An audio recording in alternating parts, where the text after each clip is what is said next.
আপনারা সবাই জানেন আর ১২ তারিখের মধ্যে আমাদের এডিসির মধ্যে ইলেকশন হইতে হইতেছে, এডিসি নির্বাচন হইতেছে। এর মধ্যে এডিসি এলাকায় যত আমাদের সংখ্যালঘু মুসলমান আছে, সংখ্যালঘু মুসলমান যারা আছেন যেই এডিসি এলাকায়, তারাও আগামী ১২ তারিখ ভোট দিতে যাইতেছেন। এর মধ্যে ১২ তারিখের যে ভোটের ফলাফল এটা কী হইব সবাই নিশ্চয়ই জানেন। এর মধ্যে যারা সংখ্যালঘু মুসলমান আছে তাদের উদ্দেশ্যে আজকে এই ভিডিওটা, আমি আশা করি ভিডিওটা শেষ অবধি দেখবেন এবং শেষ অবধি শেয়ার করার অনুরোধ রইল যদি ভালো লাগে বা ইনফরমেটিভ লাগে। অ্যাকচুয়ালি দেখেন, এই রাজ্যে ২০১৮ পরে এই রাজ্যে বিজেপি ক্ষমতায় আছে। বিজেপি ক্ষমতায় আসার পর থেকে এসে যখন আসার আগ মুহূর্তে এমন অনেক মুসলমান আছে, সংখ্যালঘু ধর্মীয় মুসলমান আছে এই রাজ্যে, তারা কইছে নাকি বিজেপি আইলে এমন না, বাহিরে যেই কালচার আছে, বাহিরে যে হিন্দু মুসলমান যে জাতিগত ধর্মগত যে বিষয়গুলি আছে, এই বিষয়গুলো হয়তো আমাদের ত্রিপুরা রাজ্য হইতো না। সেম ঘটনা ২০১৮ পর থেকে আপনারা একটু ফলাফলটা ইয়া করে দেখবেন, ২০১৮ থেকে ২০২৬ অবধি এই ত্রিপুরা রাজ্যে কতটা ঘটনা এই সংখ্যালঘু মুসলমানদের উপর নির্যাতন হয়েছে, কতটা ঘটনার সাথে কীভাবে হয়েছে। কিন্তু বর্তমান সরকার এটাকে কোনো দমন করার জন্য বা এই ধরনের ফলশ্রুতি বা এই ধরনের যে কর্মকাণ্ডগুলি বন্ধ করার জন্য এমন কোনো তৎপরতা দেখা যাইছে না বা উদ্যোগ নিছে না। তেমন আপনি শুরু করেন ২০১৮ বিশালগড় থেকে শুরু করা, উত্তর South Tripura, North Tripura, Gomati district থেকে শুরু করে সারা ভারতবর্ষের সাথে এই ত্রিপুরা রাজ্যে ২০১৮ সালে বিজেপি ক্ষমতায় আসার পর থেকে সংখ্যালঘু মুসলমানদের উপর ক্রমাগত নির্যাতন চালাইতেছে। এর মধ্যে উল্লেখযোগ্য রানীর বাজার থেকে শুরু করে ফটিকরায় কিছুদিন আগে যেটা দেখলেন, তারপরে যে হয়েছে ধর্মনগর, কদমতলা, যেগুলি বড় বড় ঘটনাগুলি আছে সাম্প্রদায়িক। আর তো ঈদের মধ্যে আছে নানা সাম্প্রদায়িক, যে গরু জবাইকে কেন্দ্র করে বা গোহত্যাকে জন্ম করে বা লাভ জিহাদকে কেন্দ্র করে বিভিন্ন ধরনের ঘটনা, এটা ক্রমাগত বৃদ্ধি বাড়তে আছে। এটা আমার কথা না, এটা আপনার অ্যানালাইসিস করলে সোশ্যাল মিডিয়া আছে, সবার হাতে মোবাইল আছে, একটু স্পষ্টভাবে চার্জ করলে আপনারা দেখতে পারবেন। এবার বিষয় হচ্ছে, যখনকার এই রাজ্য মহারাজ যখন এটার ভিতরে ২০০০ যখনকার নতুন পার্টি গঠন করছে, তিনি সম্পূর্ণভাবে পার্টি করার আগেও পূর্ব তিনি এই ধরনের মতবাদকে কখনোই বিশ্বাস করতেন না, কখনোই আস্থা দিতেন না। এই ধরনের ধর্মীয় সুস্বরী বা ধর্মগত, জাতিগত, হিংসাগত যে বিশিষ্ট ছিল, এই বিষয়গুলি তিনি তীব্র বিরোধিতা করেন এবং দমন করার চেষ্টা করেন। বারবার তিনি রাজ্য সরকারের কাছে এই রাজ্যের সংখ্যালঘু মুসলমানদের নিরাপত্তার জন্য আপিল করে এবং তিনি তীব্র প্রতিক্রিয়া ব্যক্ত করেন। এই কেন্দ্র করে আপনারা অনেকটি ঘটনা দেখছেন। রানীর বাজার ঘটনা নিয়ে উনি খুব দুঃখ প্রকাশ করছেন এবং আইনের তৎপরতা বা আইনকে শক্ত হাতে দমন করার জন্য উনি আহ্বান করছেন এবং আরও বিভিন্ন ঘটনা। দেখ, এই বিষয়গুলি আমি যাই না। বর্তমানে অধিকাংশ যে এডিসির ভিতরে বসবাস করতেছে আমাদের সংখ্যালঘু মুসলমান অংশের মানুষ, তারা ভাবতেছে যে এডিসির মধ্যে তিপ্রামথারে ভোট দিয়ে লাভ হইব কিনা। তিপ্রামথারে বিজেপির তো ভোট দিত না। সংখ্যালঘু যে মুসলমান যারা আছে সেটা অধিকাংশই মানুষ জানে বিজেপিরে ভোট দিত না বা বিজেপি আশাও করে না, কারণ বিজেপি স্পোপেনই কয় মিয়া ভোটের কোনো প্রয়োজন নাই, মুসলমানের ভোটের কোনো প্রয়োজন নাই, জেহাদিদের ভোটের কোনো প্রয়োজন নাই। হ্যাঁ, আমিও কি আপনাদের প্রয়োজন নাই, সেটা আপনাকে সাধুবাদ জানাই, ধন্যবাদ জানাই। এবার প্রশ্ন হচ্ছে, অধিকাংশ মুসলমান ভাবতেছে যে বর্তমান বিজেপি সরকারের শাসক শরিক দল তিপ্রামথা পার্টিকে এটা ভোটটা দেওয়া যায় কিনা, তাইলে সিপিএমরে ভোট দিয়ে দেবো, এই মানসিকতা সবার মধ্যে আছে। এবার আমি একটু ক্লিয়ারিফিকেশন করে দিতেছি। আপনি ভোট দিবেন, এটা সম্পূর্ণ আপনার গণতান্ত্রিক অধিকার, সাংবিধানিক অধিকার, মৌলিক অধিকার। এই দেশের নাগরিক হিসাবে, এই রাজ্যের নাগরিক হিসাবে, এই এডিসির নাগরিক হিসাবে সেটা আপনার কর্তব্য, সাংবিধানিক কর্তব্য। আপনি ভোট দিবেন, অবশ্যই ভোট দিবেন। তবে হ্যাঁ, আপনার মতামত অনুযায়ী, আপনার পছন্দ অনুযায়ী ভোট দিবেন, সেটা ১০০ বার। তারপরও একটা প্রশ্ন আছে, আপনি ভোট দেওয়ার আগে অ্যাটলিস্ট একবার হলো বাবা দরকার বা একটা হলো একটা ভেবে দেখা দরকার আমি মনে করি। কারণ এই বিষয়গুলি যে ২০১৮ পর থেকে এখন অবধি ২০২৬ সাল অবধি বিজেপি সরকার আছে। ২০১৮ পরেই তো বিজেপি সরকার গঠন হয়েছে এই রাজ্যে। তারপর থেকে ক্রমাগত এই রাজ্যের সংখ্যালঘু মুসলমানদের উপর ক্রমাগত নির্যাতন হইতেছে, সেটা সবাই জানেন। আর সবসময় একটা সাম্প্রদায়িক সুরসুরির মতো সাম্প্রদায়িক সহিষ্ণুতা, সাম্প্রদায়িক হিংসা, সাম্প্রদায়িক দাঙ্গা লাগানোর চেষ্টা চলতেছে একক সংখ্যার একটা গ্রুপিজম।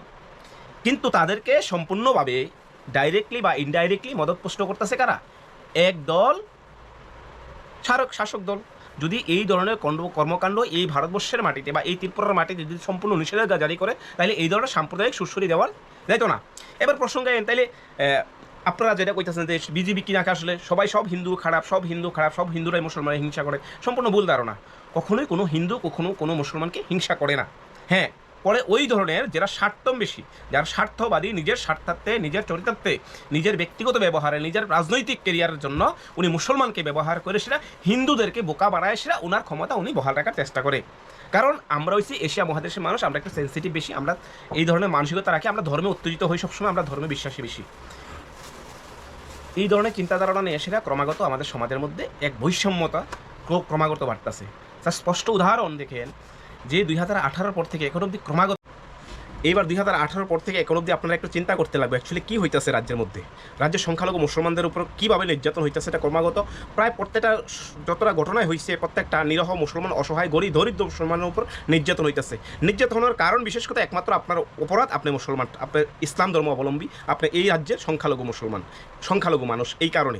কিন্তু যদি রাজ্য সরকার চাইতো এই ধরনের বিষয়গুলো দমন করতে, কিন্তু দমন করতে পারতো, কিন্তু করছে না। এতে মনে করেন কি, যারা এই রাজ্যের সকল অংশ 80% হিন্দু আছে, হিন্দুরা কি জড়িত? অবশ্যই না। যারা বিজিবি নামদারি কঠোরপন্থী, যারা নিজের স্বার্থের কারণে, নিজের অর্থের কারণে, নিজের ক্ষমতার কারণে এই দেশের আইনকে, এই সমাজকে অপব্যবহার করে সেটা সংখ্যালঘুদের ওপর নির্যাতন করে, সংখ্যালঘুদের ওপর অত্যাচার করে, একমাত্র বিজিবি তাদেরকে প্রাধান্য দেওয়া হয়। এই কারণে বিজিবিকে এই এডিসি ভোটে একদম শূন্য হাটে আপনারা ভোট দিতে লাগবো, শূন্য হাতে ভোট ফিরে দিতে লাগবো। কারণ এই বিজিবি যদি আসার পরে এডিসিতে ক্ষমতায় আসে, এখন অবধি 2018 পর থেকে এডিসি সরকারের ভিতরে 2021 সালে কারা গঠন করছে, সরকার গঠন করছে কারা? 2021 সালে সরকার গঠন করছে তীব্রমথা পার্টি, মনে করেন সংখ্যাগরিষ্ঠ নেতা নিয়ে সেটা এডিসি সরকার গঠন করছে। 2018 পর বা 21-এর পর থেকে 2026 আজকে 5 বছর গঠন হইতেছে, প্রায় 6 বছর হইতেছে। এখন অবধি একটা ঘটনা, একটা মসজিদের উপর আক্রমণ, একটা সংখ্যালঘুদের উপর, ধর্মের উপরে বিনা দোষে আক্রমণ, বিনা কারণে তাদের ধর্মীয় প্রতিষ্ঠানে আক্রমণ, বিনা কারণে তাদেরকে হয়রানি করা, তাদের ধর্মের আধারে তাদের সাথে বৈষম্যতা করা, তাদের উপর নির্যাতন করা, তাদের ব্যবসা প্রতিষ্ঠানে আঘাত করা, বেঘাত করা, বিয়ার নাই শুধু একমাত্র ইসলাম বলে তাদের ধর্মীয় স্থানে আঘাত করে, এমন একটা ঘটনা দেখাইতে পারবেন এই এডিসির মধ্যে? দেখাইতে পারছেন না, দেখাইতে পারতেন না, এটা 100 না 100% গ্যারান্টি।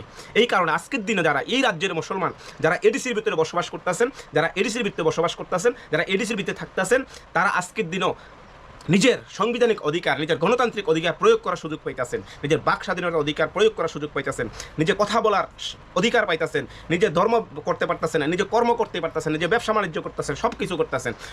কেউ বাধা নাই, রাজনৈতিকভাবে হোক, ধর্মগতভাবে হোক, জাতিগতভাবে হোক, কেউই আপনাকে একটা প্রশ্ন জিজ্ঞেস করছে না। তাইলে যেই সরকার গঠন হওয়ার পর থেকে সেটা, যেই সরকার থাকার পরে আপনি নির্বিঘ্নে চলাফেরা করতে পারতেছেন, স্বাধীনভাবে চলাফেরা করতে পারতেছেন, স্বাধীনতা ভোট গ্রহণ করতে পারতেছেন, ভোট দিতে পারতেছেন, নিজের বাক স্বাধীনতা অধিকার, নিজের কথা বলার অধিকার পাইতেছেন, সেই সরকারকে আপনি ভোট দিবেন না? আপনি বিজেপি সরকারকে কেন ভোট দিবেন? বিচার করবেন। সিপিএম সরকারকে কেন ভোট দিবেন? যেই সিপিএম সরকার 25 বছর থাকা সত্ত্বেও, এই রাজ্যে দীর্ঘদিন ক্ষমতায় থাকা সত্ত্বেও এই মুসলমানদের শিক্ষাক্ষেত্রে কোনো উন্নয়ন ঘটানোর চেষ্টা করছে না, স্বাস্থ্যক্ষেত্রে কোনো উন্নয়ন ঘটানোর চেষ্টা করছে না, সামাজিকভাবে কোনো উন্নয়ন ঘটানোর চেষ্টা করছে না। কারণ কি? কারণ আমরা মুসলমান এখনও অসচেতন, এখনও মুসলমান ঘুমন্ত অবস্থায় আছি। আমরা আগামী প্রজন্মের কথা চিন্তা করি না, আমাদের সামাজিকতার চিন্তা করি না, আমাদের পারিবারিক কথা চিন্তা করি না, আমাদের এলাকার উন্নয়নের কথা চিন্তা করি না, আগামী প্রজন্মের শিক্ষিতকরণ সেই দেশে বর্ণনা করি না। সব কিছু আল্লাহর উপর ছাইড়া দিলে হয় না, সব কিছু নিজে করতে লাগে।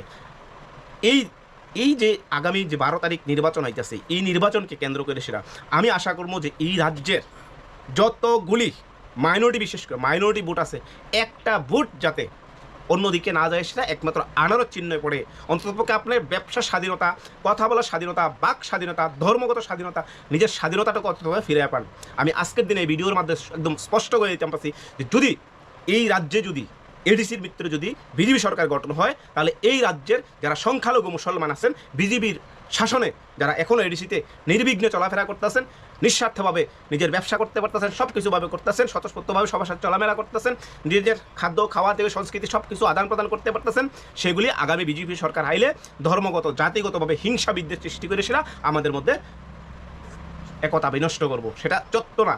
যারা মনে করেন যে বিজেপি সরকার আইলে কিচ্ছু হইতো না, আসামের দিকে একটা সেকেন্ড দেখেন, উত্তরপ্রদেশে একটা সেকেন্ড দেখেন, আসামের দিকে একটু দেখেন, সব আসাম বাদ দেন, উত্তরপ্রদেশ বাদ দেন, সব কিছু বাদ দেন, আমাদের এই রাজ্যের যারা জেনারেল এরিয়াতে আছে, যারা যেই মুসলমানগুলি জেনারেল এরিয়াতে আছে, তাদের কথা একটু চিন্তা করেন।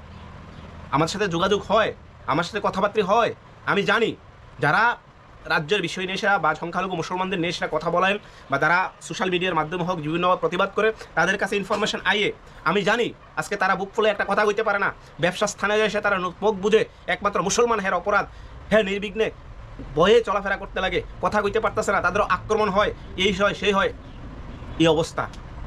তাই আমাদের কাছে, আপনাদের কাছে অনুরোধ, আপনারা ভোট দেওয়ার আগে একটা চিন্তা করেন, আগামী প্রজন্মের কথা চিন্তা করেন, নিজের পরিবারের কথা চিন্তা করেন, নিজেদের একটু সুখে শান্তি থাকলে সেদিকে চিন্তা করেন, সব কিছু চিন্তার পরেই আপনারা ভোট দিবেন।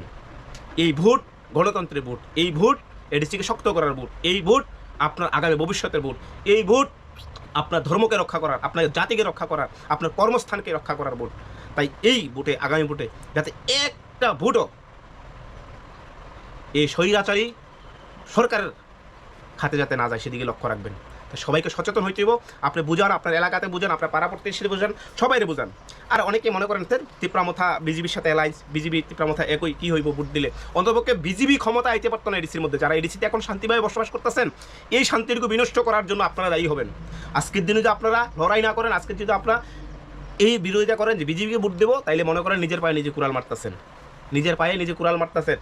বিজিবি একটা সাম্প্রদায়িক দল, সাম্প্রদায়িক শস্যরে দিয়ে জাতিগত, জাতি উপজাতি, হিন্দু মুসলমান সকল জাতি বংশের মধ্যে যে বিভ্রান্ত সৃষ্টি করতেছে এই ভারতবর্ষের ভিতরে, সেটা আর নতুন কিছু না। তাহলে এই যে আবহ, এই যে প্রবাহ, এটা যে এডিসির মধ্যে আইতো না, আমাদের মধ্যে আইতো না, এটা কে বইবেন? কারণ তারা এই জিনিসগুলি প্রাধান্য দেয়, কারণ এগুলিতে তাদের ব্যক্তিগত স্বার্থ আছে, রাজনৈতিক স্বার্থ আছে, অর্থের খেলাখেলি আছে। আর সবার কাছে অনুরোধ, এই সাম্প্রদায়িক দল, এই রাজনৈতিক দল, এই স্বৈরাচারী দলকে আমরা দমন করতে লাগবে এডিসিতে। তাই সিপিএমকে অনেকে মনে করেন সিপিএমের ভোট দিয়ে দেবো, সিপিএমের ভোট দিয়ে দেবো। দেখেন, স্পষ্ট কথা কইতাছি, সিপিএমের ভোট দেন, আপনার কোনো বেদাল নাই। সিপিএমের ভোট দেন, কংগ্রেসের ভোট দেন, যারে খুশি তারা ভোট দেন। তবে হ্যাঁ, একটা কথা ভাবার দরকার আছে, এই রাজ্যের এডিসির ভিত্তিতে যারা সংখ্যালঘু মুসলমান আছেন তাদের কথা কইতাছি। আপনারা যারা সংখ্যালঘু মুসলমান এডিসিতে বসবাস করেন, তাদের 1 মিনিট ভাবা দরকার আছে। আসলে কি আমরা সিপিএমকে ভোট দিলে কি কোনো কার্যকারী হইব? সিপিএমের ভোট দিলে কি আইব ক্ষমতায়? সিপিএমের ভোট দিলে কি আইব না? সিপিএম আপনি ভালো ফান 100 বার, আপনার শ্রদ্ধা করি আপনার সম্মানকে, আপনি একটা রাজনৈতিক দলকে সম্মান করেন, ভালো ফান, সেটাকে আমি শ্রদ্ধা করি। প্রত্যেকটা মানুষের তাদের নিজস্ব কিছু চাওয়া পাওয়া থাকে, তাদের নিজস্ব কিছু আইডিওলজি থাকে। আমি আপনার বিবেককে, আপনার চিন্তাধারাকে আমি সম্মান করি, প্রত্যেকটা মানুষকে। হ্যাঁ, যারা বিজেপিকে ভোট দেবেন তাদেরকে সম্মান করি, মাথায় যারা ভোট দেবেন তাদেরকে, সিপিএমকে যারা ভোট দেবেন, কংগ্রেসের যারা, প্রত্যেকের প্রতি সম্মান প্রদর্শন করতেছি, প্রত্যেকের প্রতি সম্মান দিয়েই কথা হইতেছি। হ্যাঁ, তবে বর্তমান পরিস্থিতির উপর ভিত্তি করে সে আপনি নিজের বিবেককে কাজে লাগাইতে লাগবো, যে কোন সরকার আমাদের জন্য কল্যাণকর, কোন সরকার আমাদের জন্য কথা কয়, কোন সরকার আমাদের জন্য আওয়াজ তোলে, কোন সরকার আমাদের উপর নির্বিচারে অত্যাচার হলে প্রতিবাদ করে। একমাত্র মহারাজ ত্রিপুরার যে কোনো প্রান্তে কোনো ঘটনা হলে একমাত্র মহারাজ তার তীব্র বিরোধিতা করেন, আর সকল রাজনৈতিক দলগুলি ঘুমন্ত অবস্থায় থাকেন। আজকে যেন ফটিকরা যখন ঘটনা হয়েছে, কৈলাসহর যখন ঘটনা হয়েছে, কদমতলা যখন ঘটনা হয়েছে, বিশালগড় যখন ঘটনা হয়েছে, উদয়পুর যখন ঘটনা হয়েছে, এই যে সামগ্রিক ঘটনা, এই যে ঘটনাগুলি হয়েছে, রানীর বাজার যখন ঘটনা হয়েছে, ওই সময়ে এই সিপিএম দল কোথায় আসছিল, কংগ্রেস দল কোথায় আসছিল, তারা কোথায় আসতো? তারা নির্বিঘ্নে ঘুমাইতেছে। কারণ তারা তলে তলে সবাই বিজেপির সাথে, সবাই জানেন তো, সবাই মামাতো ভাই খালাতো ভাই হয়ে রয়েছে, মামাতো ভাই কাকাতো ভাই জ্যাঠাতো ভাই হয়ে রয়েছে। একমাত্র তাদেরকে দমন করাইতে লাগবো, এই রাজ্যের সংখ্যালঘু মুসলমানকে দমন করাইতে লাগবো। হ্যাঁ, একমাত্র এই রাজ্যের মহারাজ যিনি নিঃস্বার্থভাবে একজন বীর যোদ্ধা, একজন প্রকৃত আদর্শ নেতা, একজন আদর্শ মানুষ হিসাবে, একজন এই সংবিধানের রক্ষক হিসাবে, এই দেশের জনগণের রক্ষক হিসাবে, একজন রাজা হিসাবে উনি কথা কইছেন, এই মুসলমানের পক্ষে কথা কইছেন।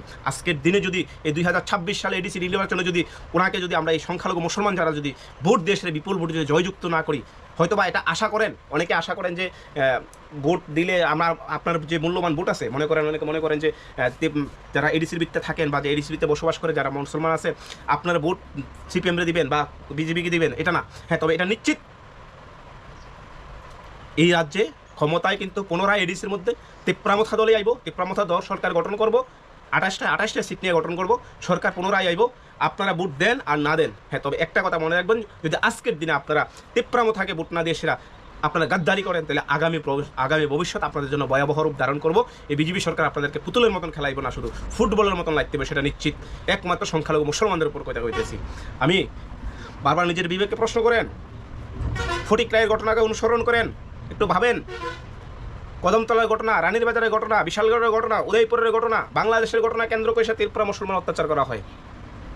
পাকিস্তানের ঘটনা এসে ত্রিপুরা মুসলমানকে অত্যাচার করা হয়। বাংলাদেশের পাকিস্তানের মুসলমানের কী যোগাযোগ আছে?